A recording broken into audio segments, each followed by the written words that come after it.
ಇನ್ನು ಅಂಗನವಾಡಿ ಮಕ್ಕಳಿಗೆ ವಿತರಿಸುವಂತ ಫುಡ್ನಲ್ಲೂ ಕೂಡ ಹುಳುಗಳು ಪತ್ತೆಯಾಗಿದೆ. ಫುಡ್ ಅಂತ ಏನು ಕೊಡ್ತಾರಲ್ಲ ಅದರಲ್ಲಿ, ಹಾಗೆ ಅಕ್ಕಿ ಹೆಸರು ಕಾಳಿನಲ್ಲೂ ಕೂಡ ನುಸಿ ಹುಳುಗಳು ಪತ್ತೆಯಾಗಿದೆ. ಬಳ್ಳಾರಿ ತಾಲೂಕಿನ ಯರಗುಡಿ ಗ್ರಾಮದಲ್ಲಿ ಹುಳುಗಳನ್ನ ಕೊಟ್ಟಿದ್ದಾರೆ. ಪೌಷ್ಟಿಕಾಂಶ ಇರುವಂತ ಆಹಾರ ಕೊಡಿ ಅಂತಂದ್ರೆ ಇದೇನಾ ಪೌಷ್ಟಿಕ ಆಹಾರ ಅನ್ನೋ ಪ್ರಶ್ನೆ. ಟಿವಿ9 ರಿಯಾಲಿಟಿ ಚೆಕ್ನಲ್ಲಿ ಅಂಗನವಾಡಿ ಅಧ್ವಾನ ಬಯಲಾಗಿದೆ. ಅಂಗನವಾಡಿ ಮಕ್ಕಳಿಗೆ ವಿತರಿಸುವಂತ ಫುಡ್ನಲ್ಲೂ ಕೂಡ ಹುಳುಗಳು. ಸೊ ಟಿವಿ9 ರಿಯಾಲಿಟಿ ಚೆಕ್ನಲ್ಲಿ ನಿಮಗೆ ತೋರಿಸ್ತಾ ಇದ್ದೀವಿ. ಫುಡ್ ಅಂತ ನಾವೆಲ್ಲ ಚಿಕ್ಕವರು ಇರಬೇಕಾದ್ರೆ ಭಾಳ ಇಷ್ಟಪಟ್ಟು ತಿಂತಾ ಇದ್ವಿ ಇದನ್ನು, ಯಾಕಂದರೆ ಆ ಟೈಮಲ್ಲಿ ಏನು ಹೆಚ್ಚಾಗಿ ತಿನ್ನೋಕ್ಕೂ ಇರ್ತಾ ಇರಲಿಲ್ಲ. ಸೊ ಭೀಮೇಶ್ ಈ ಬಗ್ಗೆ ಹೆಚ್ಚಿನ ಮಾಹಿತಿಯನ್ನು ನೀಡ್ತಾರೆ. ಒಂದು ಅಂದರೆ ಪ್ರತ್ಯಕ್ಷ ವರದಿ ಕೊಟ್ಟಿದ್ದಾರೆ, ಬನ್ನಿ ನೋಡೋಣ.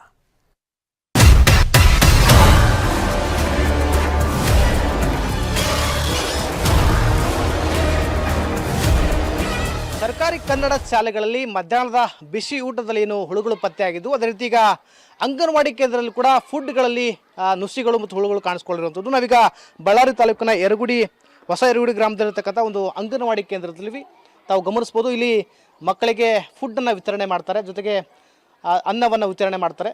ಈ ಸಂದರ್ಭದಲ್ಲಿ ಗಮನಿಸ್ಬೋದು, ಈ ಫುಡ್ಡಲ್ಲಿ ಕೂಡ ಸಾಕಷ್ಟು ಹುಳುಗಳಿರತಕ್ಕಂಥ ಅಂಶಗಳನ್ನು ಕೂಡ ಗಮನಿಸ್ಬೋದಾಗಿರುವಂಥದ್ದು.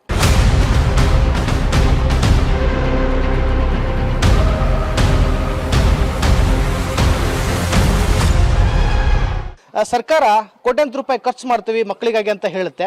ಆದರೆ ಇಲ್ಲಿ ಗಮನಿಸ್ತಾ ಹೋದರೆ ನಿಜಕ್ಕೂ ಕೂಡ ಈ ಏನು ಫುಡ್ಡನ್ನು ಮಕ್ಕಳು ಹೇಗೆ ತಿನ್ನಬೇಕು ಅನ್ನೋದು ಕೂಡ ಸಾಕಷ್ಟು ಆತಂಕಕ್ಕೆ ಈಡು ಮಾಡುವಂಥದ್ದು. ಯಾಕಂತಂದರೆ ಫುಡ್ ವಿತರಣೆ ಮಾಡಬೇಕಾದ್ರೂ ಕೂಡ ಸಣ್ಣ ಮಕ್ಕಳು ಎಲ್ಲರೂ 2 ವರ್ಷ 3 ವರ್ಷ 4 ವರ್ಷದ ಒಳಗಿನ ಮಕ್ಕಳು ಅಂಗನವಾಡಿ ಕೇಂದ್ರಕ್ಕೆ ಬರ್ತಾರೆ.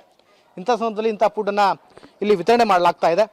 ಪ್ರಮುಖವಾಗಿ ಇಲ್ಲಿ ಸರ್ಕಾರ ಯಾವ್ಯಾವ ಕೇಂದ್ರಗಳನ್ನು ಪ್ರತಿ ಅಂಗನವಾಡಿಗಳಿಗೂ ಫುಡ್ಡನ್ನು ವಿತರಣೆ ಮಾಡ್ತಾ ಇದೆ, ಅಲ್ಲಿ ಕೂಡ ಸಕಲ ರೀತಿ ಒಳಗೆ ಟೆಸ್ಟ್ ಮಾಡಬೇಕಾಗುತ್ತೆ. ಯಾಕಂತಂದರೆ ಯಾವ್ಯಾವ ರೀತಿಯಾಗಿರ್ತಕ್ಕಂಥ ಕಳಪೆ ಗುಣಮಟ್ಟದ ಆಹಾರವನ್ನು ಇಲ್ಲಿ ಅಂಗನವಾಡಿ ಕೇಂದ್ರಗಳಿಗೆ ಸಪ್ಲೈ ಮಾಡ್ತಾ ಇದ್ದಾರೆ ಅನ್ನೋದು ಕೂಡ ಗಮನಿಸ್ಬೋದು. ಯಾಕಂತಂದ್ರೆ ಇಲ್ಲಿ ಶಿಕ್ಷಕರು ಕೂಡ ತಮ್ಮ ಶ್ರಮವನ್ನು ಹಾಕುವ ಮೂಲಕ ಪರಿಶೀಲನೆ ಮಾಡಿದಿರಬಹುದು, ಅಥವಾ ಕಳಪೆ ಕಂಡು ಬಂದಾಗ ಅದನ್ನು ಹೊರಗೆ ಬಿಸಾಡುವಂಥ ಕೆಲಸ ಮಾಡ್ಬೋದು. ಆದರೆ ಪ್ರಮುಖವಾಗಿ ಇಲ್ಲಿ ಮಕ್ಕಳಿಗೆ ಕೊಡುವಂಥ ಆಹಾರ ಈ ರೀತಿ ಕಳಪೆ ಗುಣಮಟ್ಟದಾಗಿದ್ದರೆ ಇದು ಕೇವಲ ಫುಡ್ ಮಾತ್ರ ಅಲ್ಲ, ಇಲ್ಲಿ ಬೇಳೆಯನ್ನು ಕೊಡ್ತಾರೆ, ಗೋಧಿಯನ್ನು ವಿತರಣೆ ಮಾಡ್ತಾರೆ, ಮತ್ತು ಹೆಸರು ಕಾಳು ಕೂಡ ವಿತರಣೆ ಮಾಡ್ತಾರೆ. ಅಂದರೆ ಇಲ್ಲಿ ಬಾಣಂತಿಯರಿಗೆ ಆಗಿರ್ಬೋದು ಮತ್ತು ಗರ್ಭಿಣಿ ಹೆಣ್ಮಕ್ಳಿಗೆ ಆಗಿರ್ಬೋದು ಇಲ್ಲಿಂದ ಈ ಕೇಂದ್ರದಿಂದ ವಿತರಣೆ ಮಾಡಲಾಗ್ತದೆ.